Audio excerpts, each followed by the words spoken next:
ఇక నడి రోడ్డులో బట్టలు ఇప్పి గుంజీలు తీస్తా, నల్లికుట్ల రాజకీయాలు మానుకో, రేవంత్ రెడ్డి కాంగ్రెస్ గురించి తప్పుగా మాట్లాడితే ఖబర్దార్, ఈటల రాజేందర్కు జగ్గారెడ్డి స్ట్రాంగ్ వార్నింగ్, సైకోలా మారిపోయాడని విమర్శలు అంటూ ఒక వార్త. ఇక్కడ వార్త గమ్మత్ ఏంటంటే, సరే ఈ వార్త తర్వాత మాట్లాడదాం కానీ, జగ్గారెడ్డి గారి భార్యనేమో గౌడు, ఓకే, ఈటల రాజేందర్ గారి భార్యనేమో రెడ్డి, ఈయననేమో రెడ్డి, ఈయన రెడ్డి, ఈయన ముదిరాజు, ఈయన భార్య రెడ్డి, ఈయన భార్య గౌడ సామాజిక వర్గానికి సంబంధించినటువంటి వీళ్ళిద్దరూ.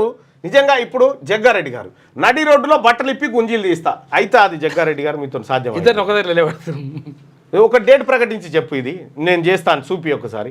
ఎందుకు ఇవన్నీ ఉత్తడ్డాయి, వీళ్ళు రాసుకోవడానికి పనికి వస్తాయి అంతేగాని ఇవి బట్టలు ఇప్పి నడి రోజు మీద గుంజీలు చేయిస్తా ఉండదు కదా, అట్లా గుంజీలు చేయిస్తా మాట్లాడితే.